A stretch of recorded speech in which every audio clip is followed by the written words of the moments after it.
I'm Charlotte Dubin. I'm conducting an oral history interview with Graham Orley at the Max M. Fisher Federation Building on June 29, 2004.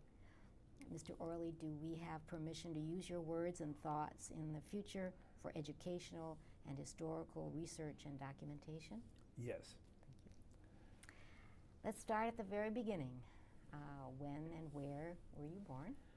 I was born October the 9th, 1924 in the city of Detroit.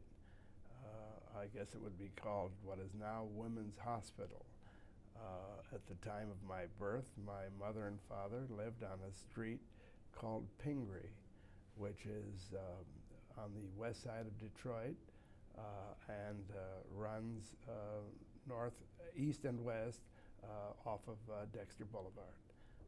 It's halfway between West Grand Boulevard and Davidson. Tell me a little bit about your parents, where they were from. My father was born in Russia, and at the age of 13, he arrived in America with a widowed mother and two sisters.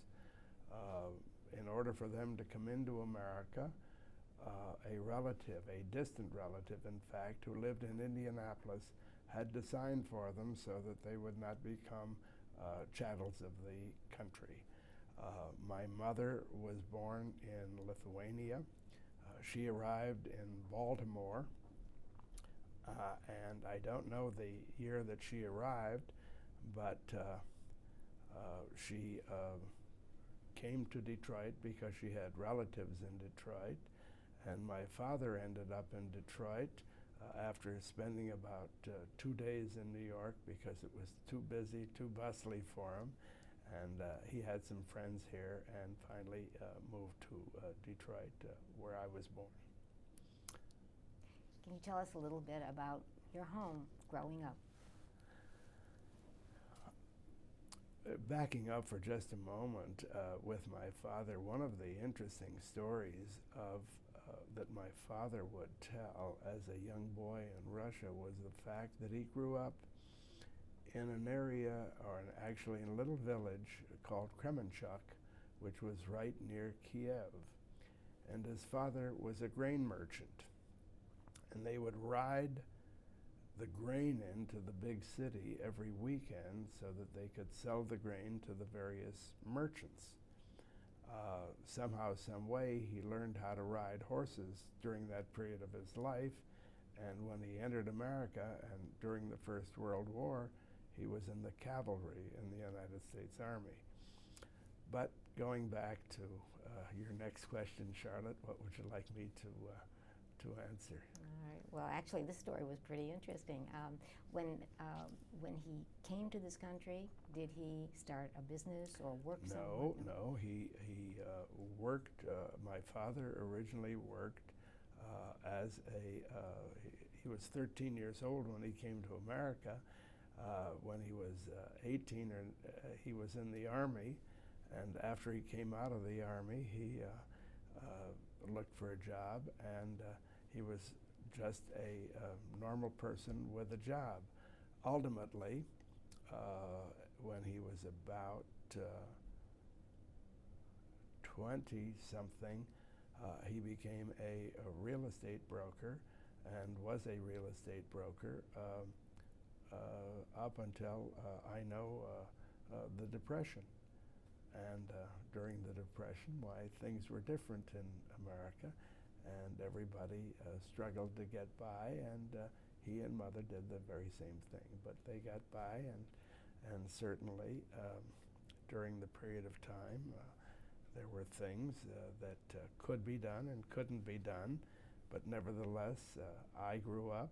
My brother Joe, who was born 3.5 years prior to my birth, grew up, and subsequent to my birth, my sister Rhea was born, and she grew up, and whether the conditions were stark or tough or whatever, Mother and Dad always managed to see that we had food on the table, and we were able to go to school and continue with our education without having to quit school so that we were able to grow up in America and become what we are today. What was it like in your home? Well, my mother was a very pro-Jewish mother. And by pro-Jewish mother, I mean that she was a Orthodox woman. My father was not an Orthodox man. He was a conservative Jew. And between the two, they would have a very interesting relationship when my mother would say, "It's got to be kosher," and my father would say, "Couldn't we just do something a little different?" And the answer was no. I grew up in a kosher home.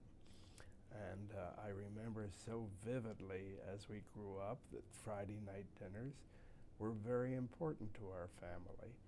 And my sister, my brother, and I, during that period of time, would absolutely be there at the dinner table for the Shabbat dinner. And we continued having those dinners up until our families, after my brother was married, I was married, and my sister was married, and the families grew so large that it was almost impossible for my mother to have those dinners on Friday night, and each family began a program of having their own Friday night Shabbat dinner, which in many instances throughout the family is continued to this day. Did your family belong to a synagogue? Yes. I'm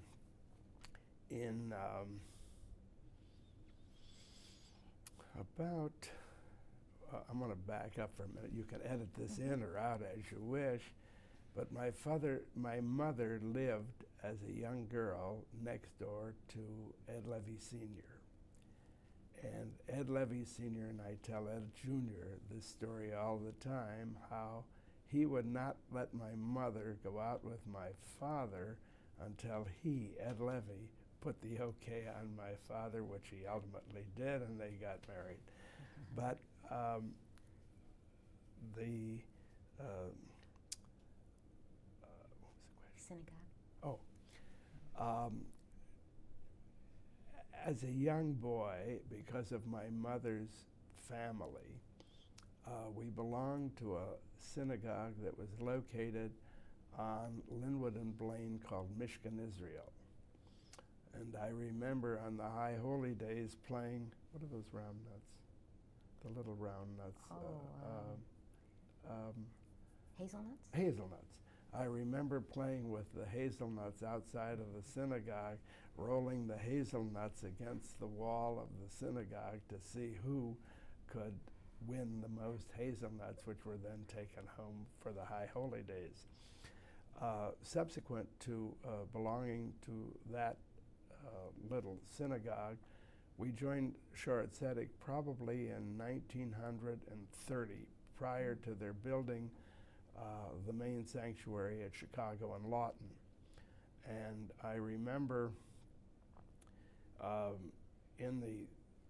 prior to the building of the synagogue, and actually while the building was going on, services were held in a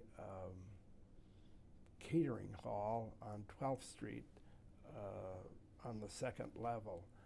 But when Shaarey Zedek opened over there on Chicago and Lawton, I entered in the second or third grade, and our family has been there, this being 2004, for over 70 years. We began with Rabbi Hirschman.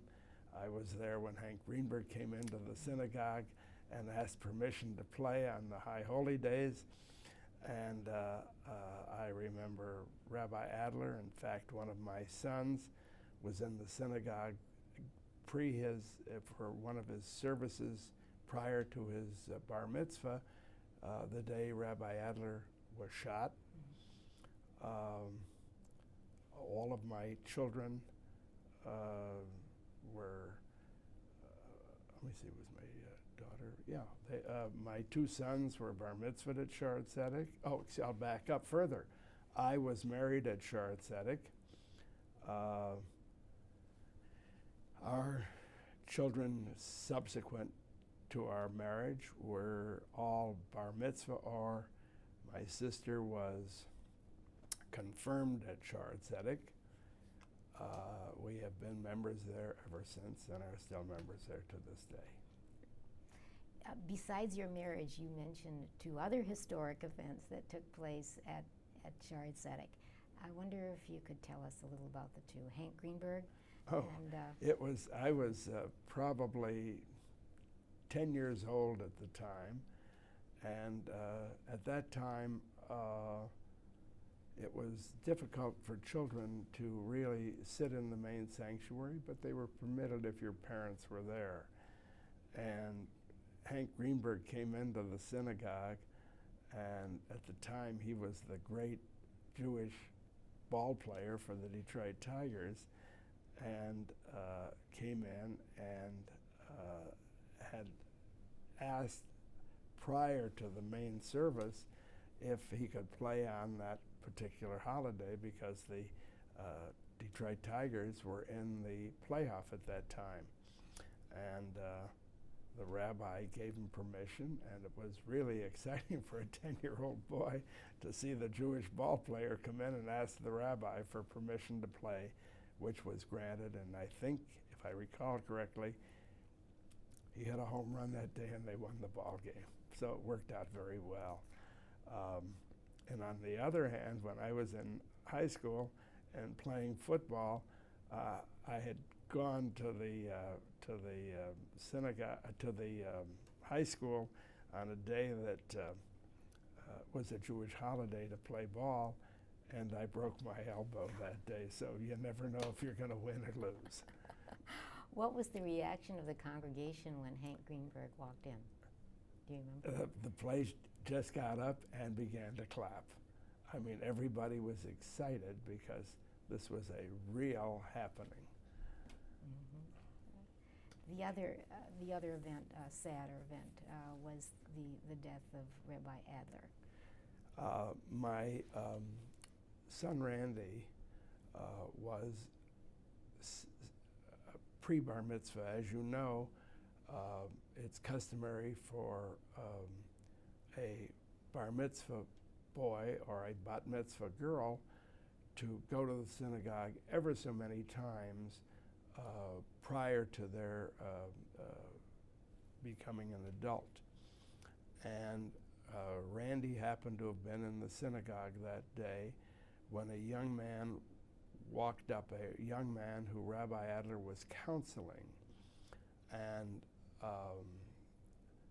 the young man walked up to the rabbi and said a few words, and this is according to my son Randy, who has mentioned it ever so many times, pulled a gun and shot the rabbi in front of the congregants.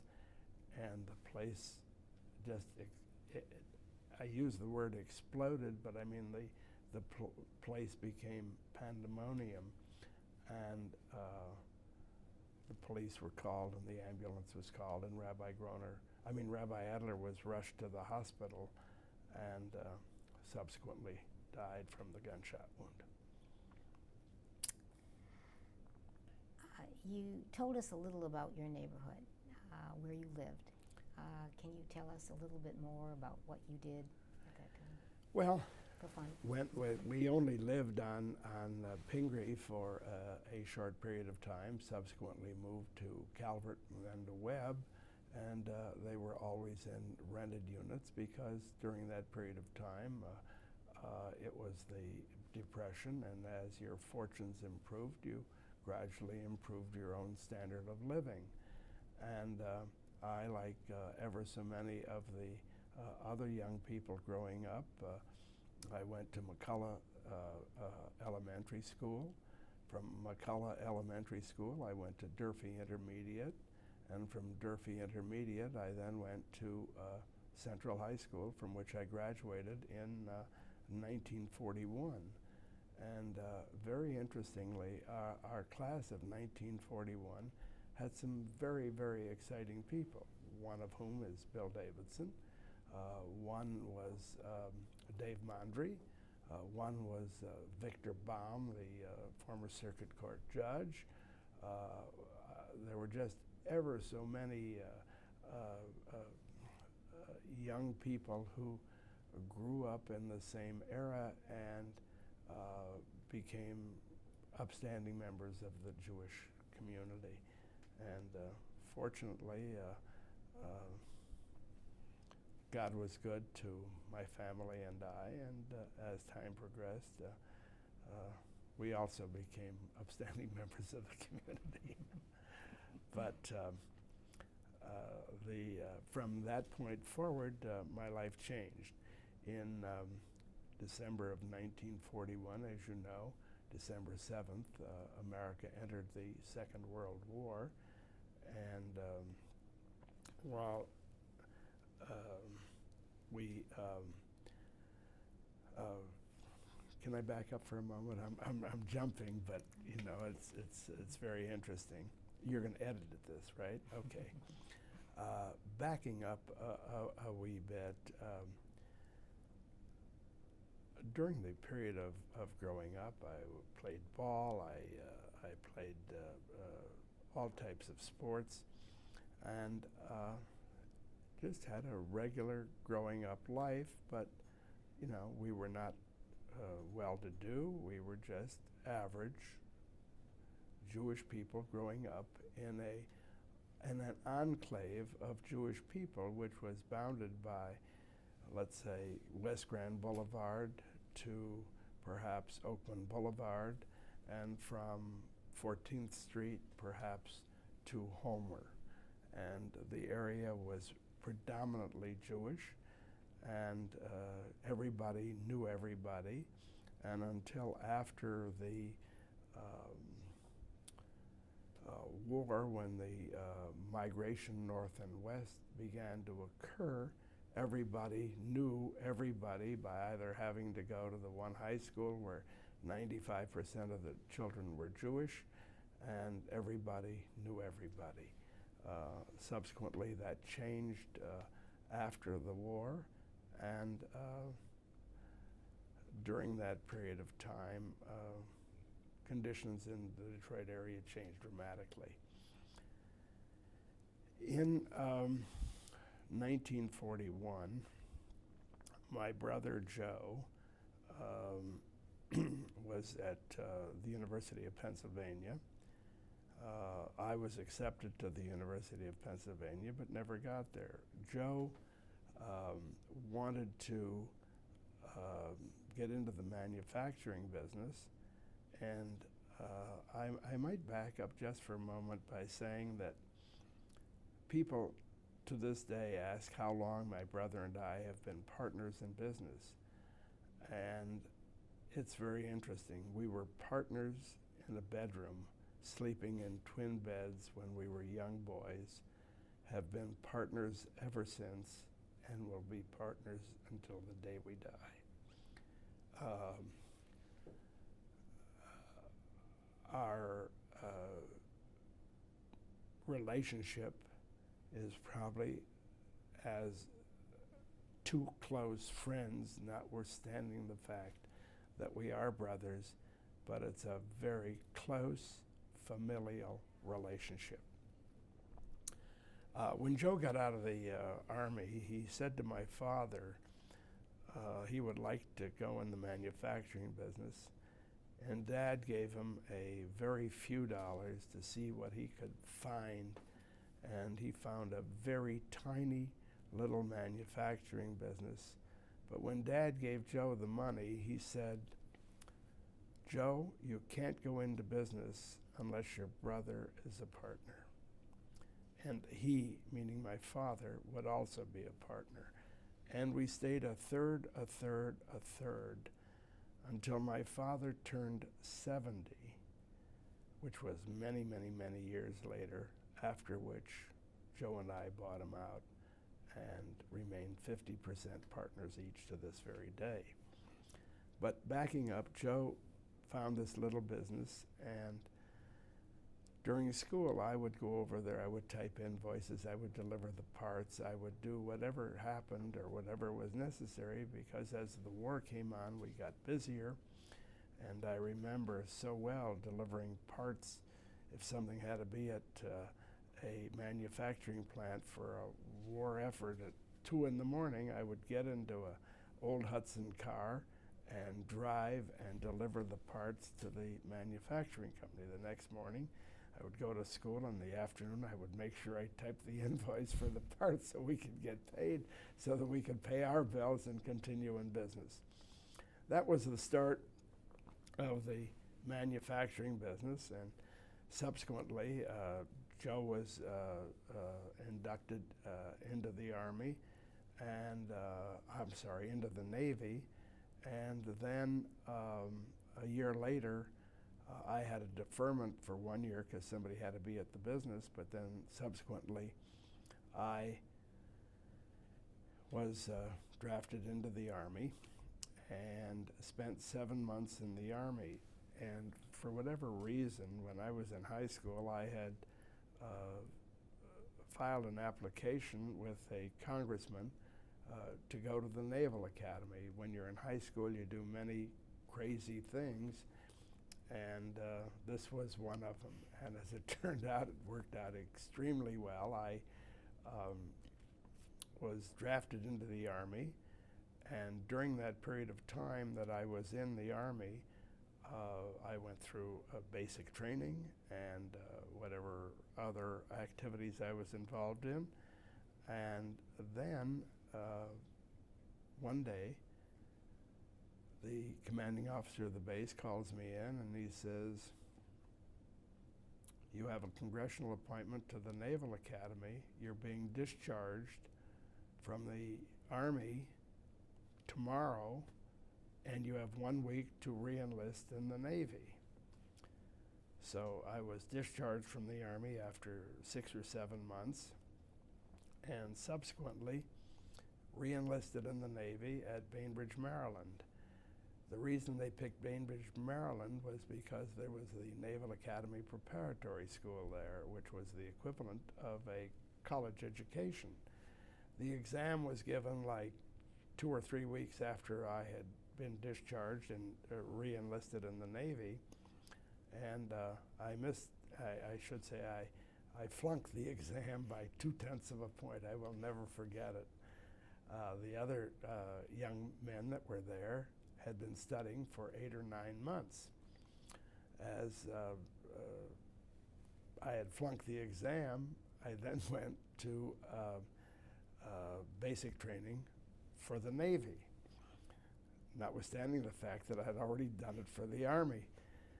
So I finished my training for the Navy, and they sent me aboard ship.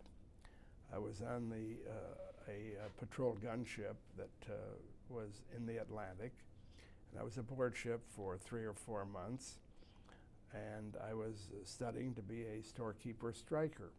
A storekeeper would, because of my ability to type and because of my having ability to know how to take care of supplies, having had this manufacturing experience, they made me a storekeeper striker, which meant that I was learning to be a storekeeper.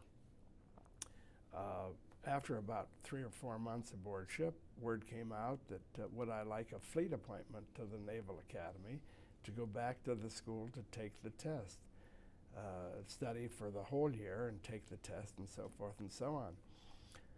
So I said, of course. So I went back to school and spent a year at the Naval Academy Preparatory School, passed the examination, flunked the physical for a very innocuous reason, but nevertheless it was something that kept me out. And I subsequently was attached to the staff of the commander of the 5th Naval District in Norfolk, Virginia for the balance of my naval career. And because of the training and the education that I had had, they put me on this staff of the commander of the 5th Naval District. And from there, I was discharged from the Navy, and here I am today. Well, I'm going to go back a little bit too. You mentioned some classmates of yours at Central High School. Obviously, your class was a remarkable one. Among those people, did you have any special friends or those who influenced you or teachers who influenced you? Well, at Sunday school, I had a teacher who was terrific by the name of Charles Rosenblatt. And he was absolutely terrific. The other, I also, it's very difficult to remember, but I do believe that he was one of my teachers at Durfee Intermediate School, so he was one that I really enjoyed.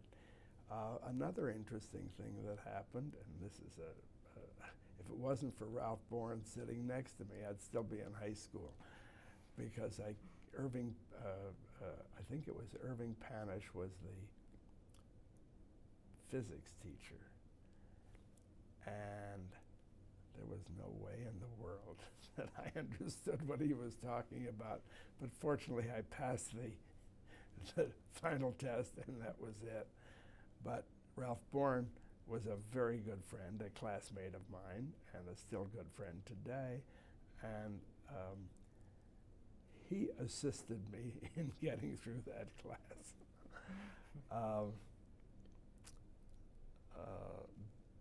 Bill graduated 6 months. There were two, in other words, there was a January graduation class and a June graduation class. Bill Davidson graduated in January of '41, and I graduated in June with Dave Mondry and Vic Baum and Ralph Bourne and ever so many others. And some are still here, some are not. And it was interesting because when you look back, take Irving Goldman as an example. Irving graduated at the same class we did. His wife's brother, Howard Rothberg, graduated in the same class. There were just, I mean, the people scattered all over the country, but nevertheless, it was a very, very interesting class because everybody was in the same boat, and everybody wanted to strive to do better in America.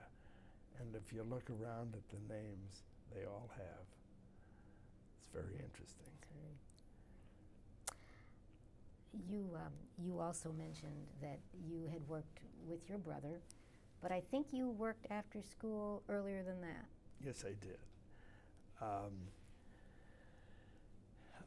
During the war, my father had a coal yard because during the Depression, I'm sorry, I'm backing up further. During the Depression, he had a coal yard because most of the homes were heated by the use of coal. And he got into that business because during the Depression, there was no real estate business, and he had to make a living, and he got into that business to make a living.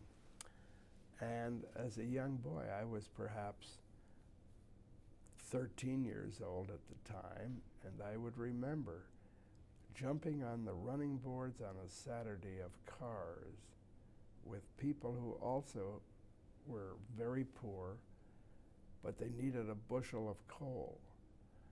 And I would jump on the running board and drive out to the pile and fill a bushel of coal and sell it for 30 cents and collect the 30 cents and take it in and put it in the register. And subsequent to that, when I was 14 years old, an uncle of mine who had a coal yard needed some help, and he would go in the back room for whatever, and would leave me out front to take care of the customers and the cash register, and to weigh the trucks to make sure that when they went out they had the 2,000 pounds of coal or 1,000 pounds or 500 pounds, whatever the order was for, and it was my job to take care of it. So during my growing up period, I was able, and when I spoke of the uncle going in the back room, undoubtedly he went back there to sleep because at night who knows what he did. But I would take care of the front, and that's where I got some business experience, which was very good at a very young age. Tell me about the girl you met named Sally Heckman. Very interesting story.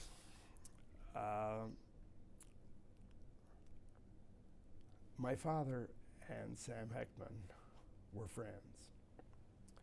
Not close social friends, but in the Jewish community, everybody knows everybody. And my father knew Sam Heckman, and I was probably 23 or 24 at the time, and Sally was 17. And maybe even 16 at the time. And I said, Dad, I'm not going to take that girl out. He says, do me a favor, take her out. I said, no way. And I had already come out of the service, had already experienced a little of life with other young ladies.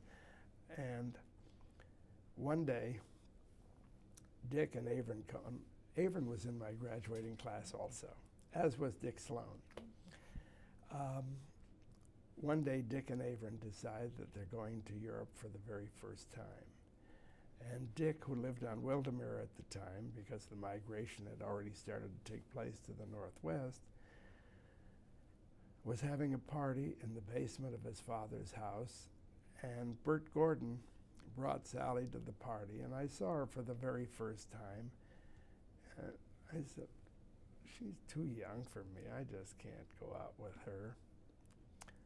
And I go back and I reported to my father that I met the young lady, and Dad, she's not for me. And he said, well, you saw her, and I'll tell Sam that you saw her, and that was it. And about a year later, on Rosh Hashanah night, in other words, after the first day of Rosh Hashanah, I had a date with a woman of another persuasion, and I went to the Statler Terrace room with this young lady, and at the next table was Harold Victor and Sally Heckman. And she looked entirely different. This was, a year and a half later. And I said, holy smokes, what a change. And when I got home, the next day I picked up the phone and I called her, and we went out, and the rest is history. And it is so funny because I met her I saw her at this party in the summer. I got to make absolutely certain I get the dates right. I took her out first in September, that was it. And in November, she was going out with somebody else, and I went to the house, and I had a little pinky ring, and I said, I know you're going out with somebody else tonight, but you're coming back, and I'm going to be in this house, and I'm proposing to you. You take this ring and stick it in your purse, and when you come back, we'll talk to your father and mother. And she took the ring. We got married the following April, and we've been married ever since, 54 years right now and counting. As I said, we have the results of that marriage are 3 children, Jeffrey, Randy, and Pam.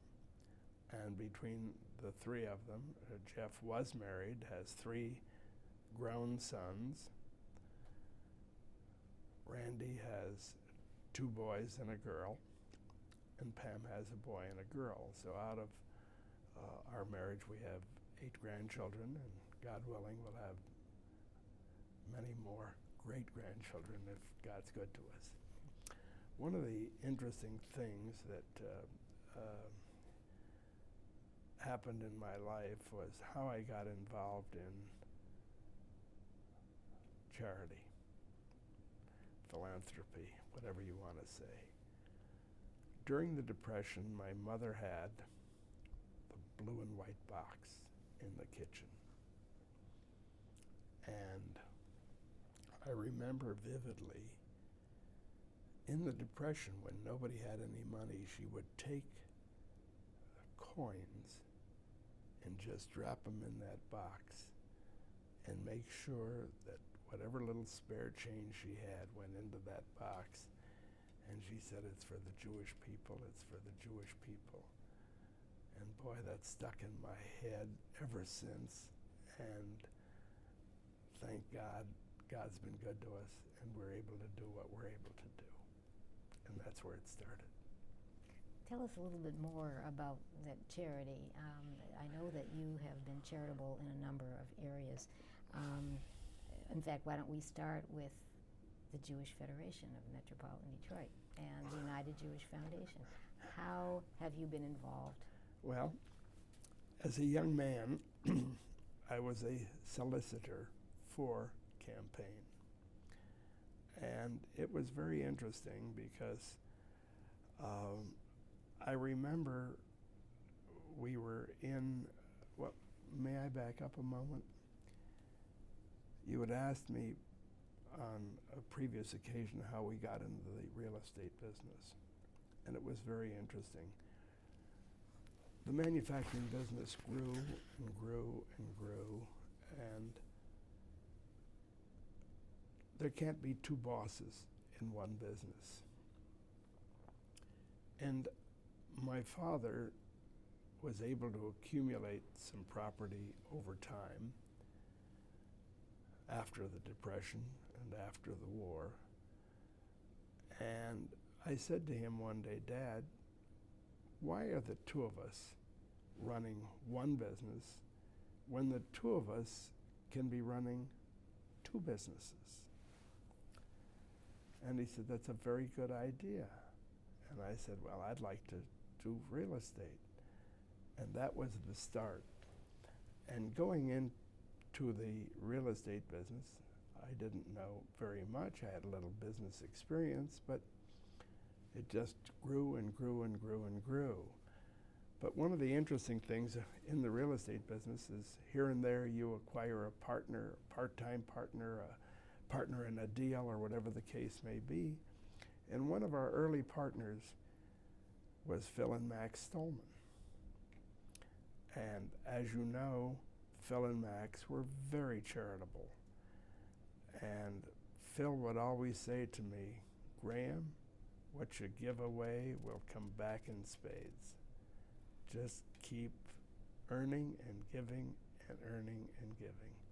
And it was absolutely the truth. And over time, I became a solicitor for the Allied Jewish Campaign. Subsequent to that, I then got involved in the real estate division for the United Jewish Charities, which is what it was called at that point.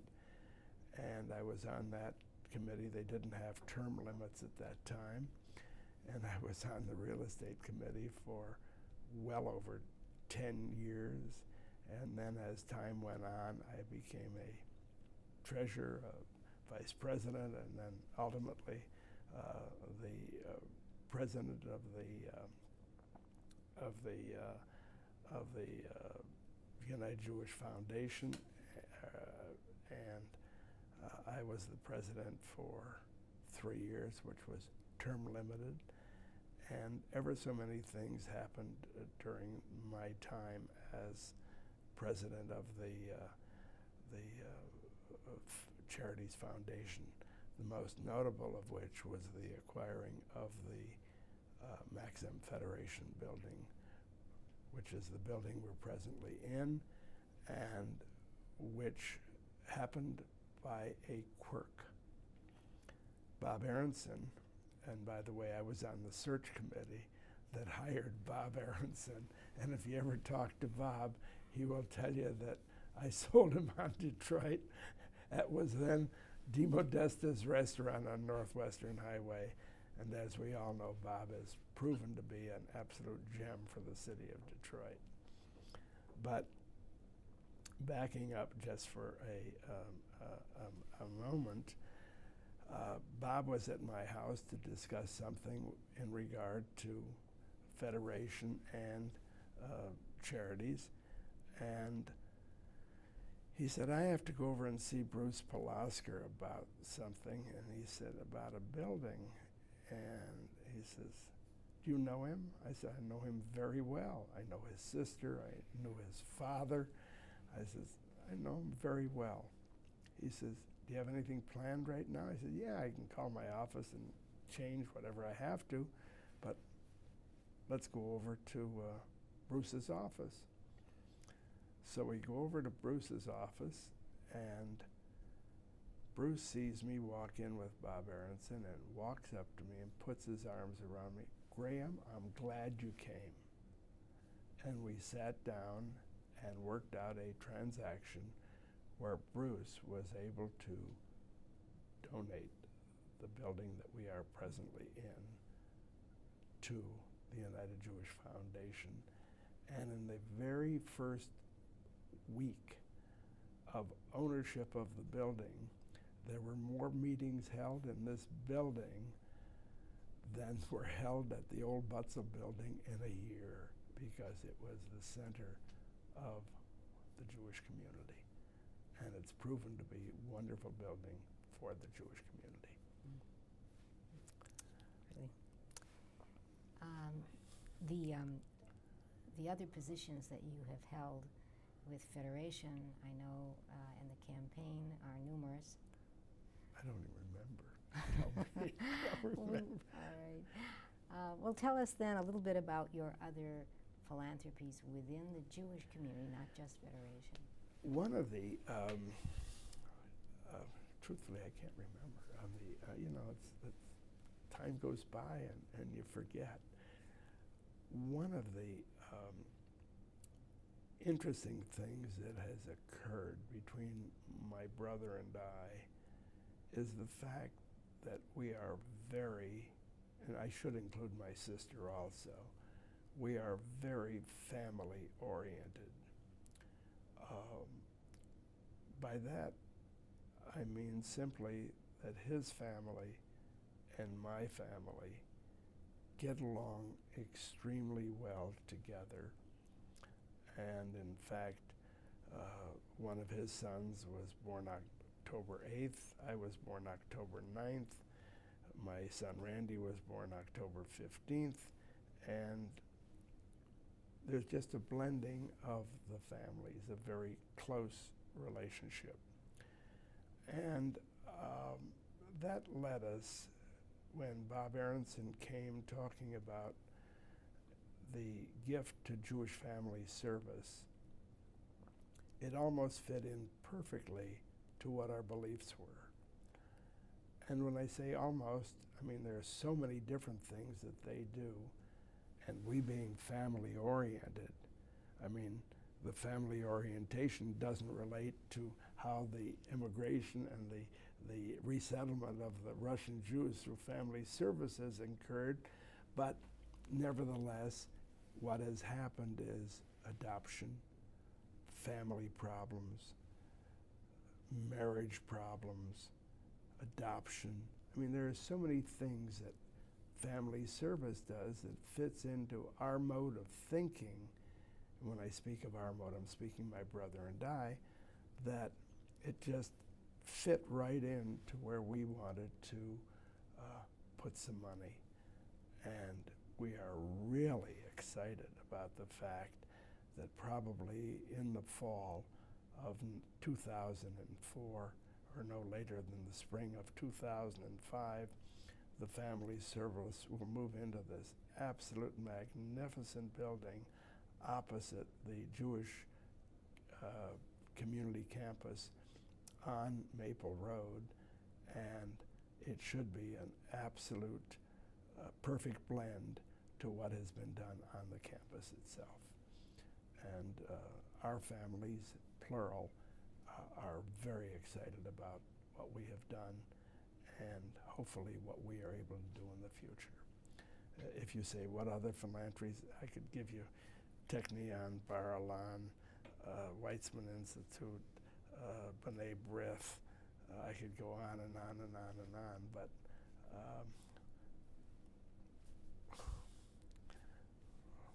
what difference does it make?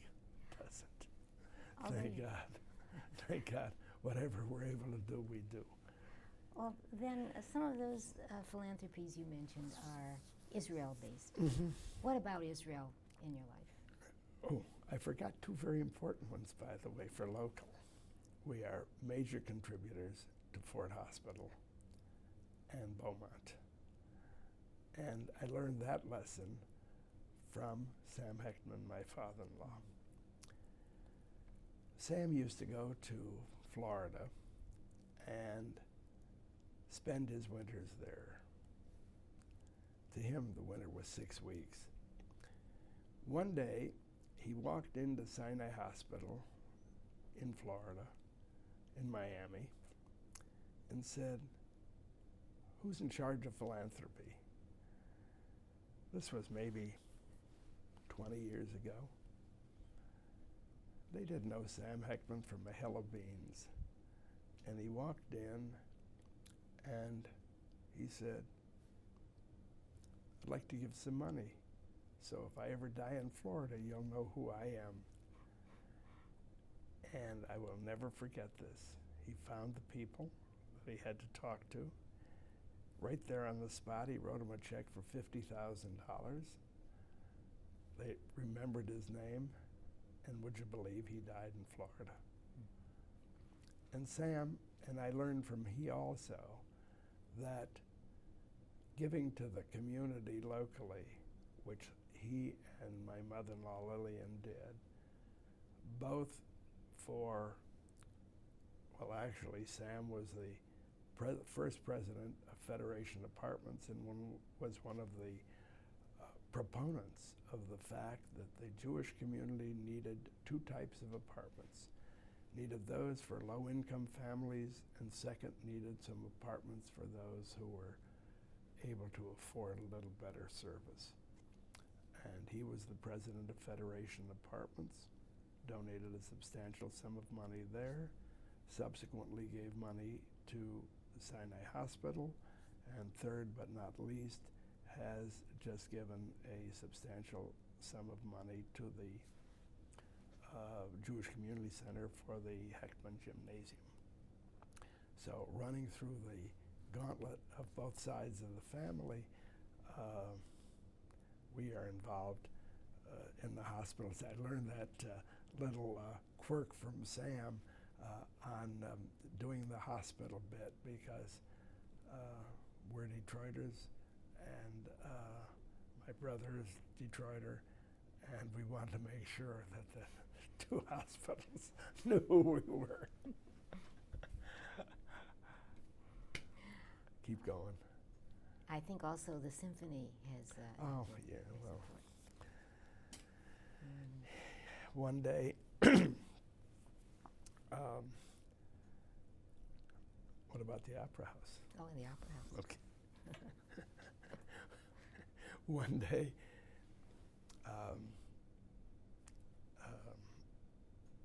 Peter Cummings picked up the phone, said, "I have to see Joe and you." We said, "Okay, come on over."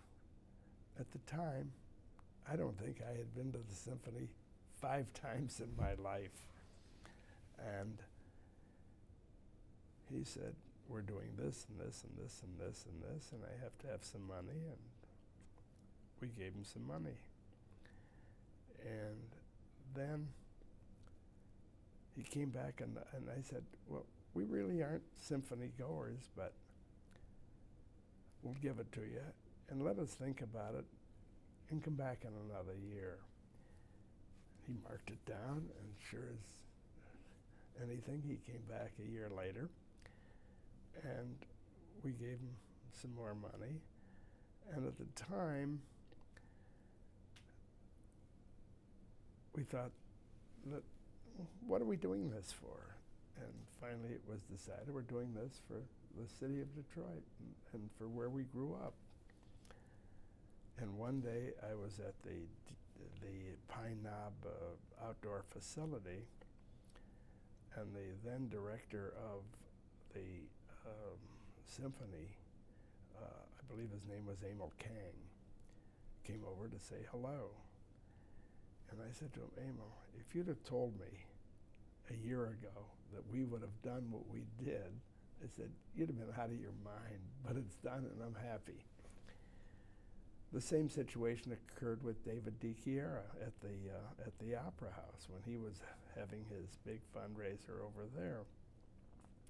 Came over to see us, and the same thing occurred. And I guess you have no choice.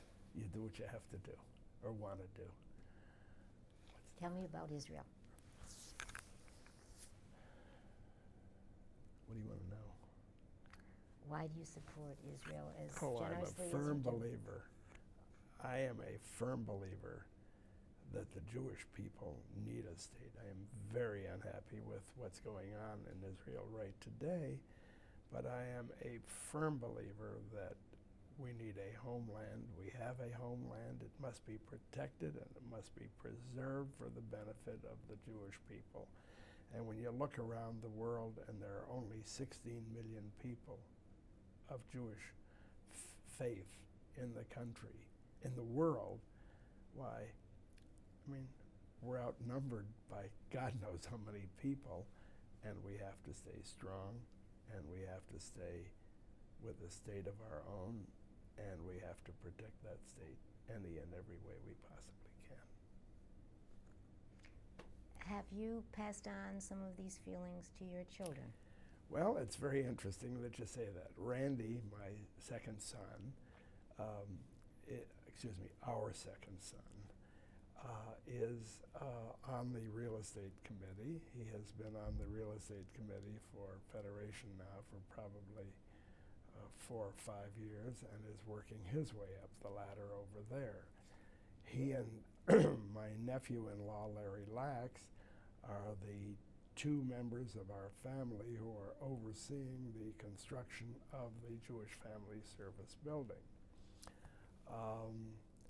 My grandson, Adam Orley, is involved with the junior division and has just returned from Israel on the Grossfeld mission, where he was the youngest of all of the participants in the Grossfeld mission. Hopefully, he will continue becoming more involved because he presently, he graduated George Washington University, and he's working locally at a company called Marcus Millichap. But you can finish this thought. But assuming he stays in the Detroit area, he should become very involved as time goes on because he has been indoctrinated in the young adult division and his trips to Israel. In fact, his mother, who is divorced from his father, lives in Israel. Hold on a second. You've talked about how your children, your descendants, are taking after you, and I wondered if you would also add perhaps the legacy that you would like to leave them, a message perhaps that you would want them to have.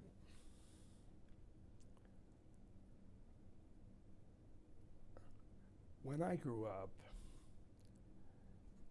things financially were not what they are now. And my children and many other children in the same circumstances have not known what need and desire and want is. And it's my hope and prayer that I and my wife have instilled in them a work ethic that will permit them to become upstanding, viable, contributing Jewish citizens to not only Jewish causes, but to American causes and Israel causes. The truth is that you have to pound it into them because there's no other way they can learn that there is a need beyond themselves. And that need covers a multitude of things, whether it be Israel or local needs or whatever. And we want them to become involved so that they can continue to preserve the Jewish faith. Is there anything I haven't asked you that you would like to? Well, brother, my brother. Please. And then we'll conclude, and then you can edit it any way you want. We have a photograph. Go ahead.